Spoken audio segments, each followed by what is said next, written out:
7/28/2013. The time is 9:13 a.m. Pacific Standard Time. What do we have? The weekly NASDAQ composite. What a great bull run in the last 4 weeks right up here. But we did not take out the highs. Not only that, when we told everyone at Stock Market Funding in our last reviews over here, we said we were going to get a pullback. And we did. And this is what it looked like on a weekly level. Ben Bernanke was part of it. Hey, higher interest rates was part of it. There was lots of things that were hitting the headlines.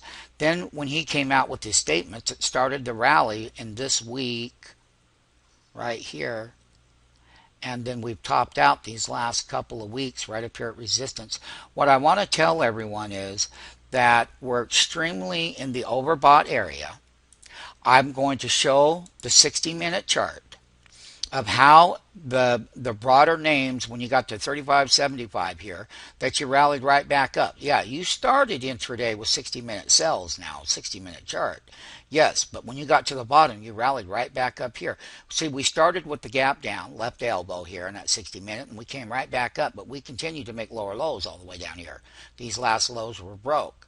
These highs have not been broke, but nonetheless, I can say that in the short term that the price volatility will increase in the next 10 calendar trading days, open, high, low, close, price, and volume.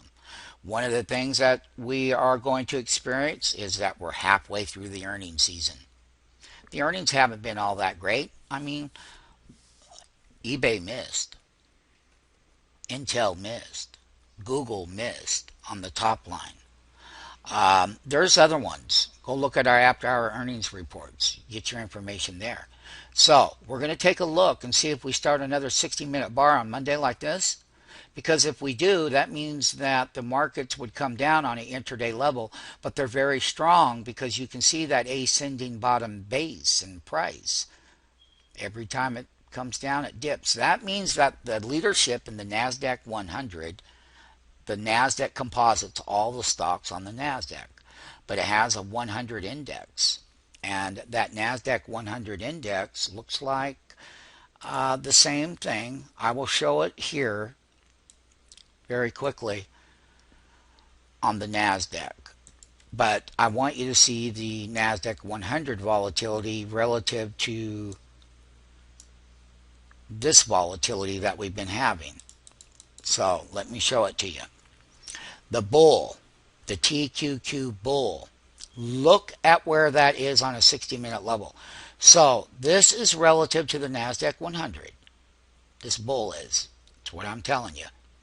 I'm also going to show you the fear indicator called the VXN. What is it? The CBO volatility. It's the NASDAQ 100, but the fear, look at the fear. It's been going down from 1450 to 12. When this is happening, then equities are bouncing off of the bottom in the broader indexes. This is the fear indicator to the index. Now, you can always sign up and learn more about that at stockmarketfunding.com.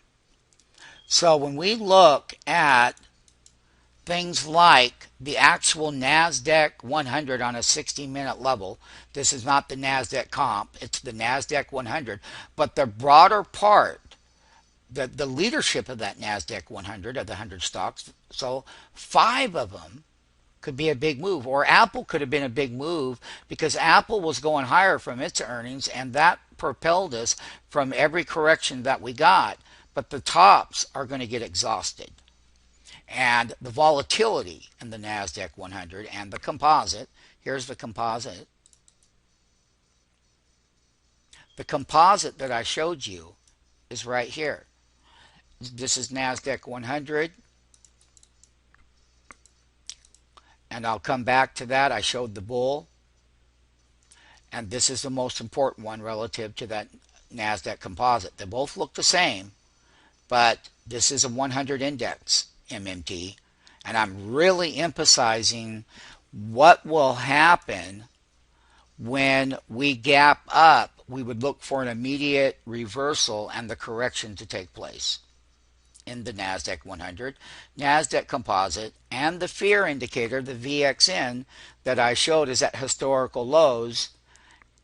So the lower that stays, the better the pullbacks are going to be strong. If the fear indicator is not breaking higher in the VXN, that's the CBO volatility. It's got to break higher to offset everything.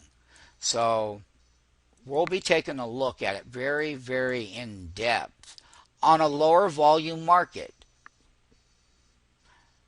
We are looking for a nice pullback and what would happen in September and October.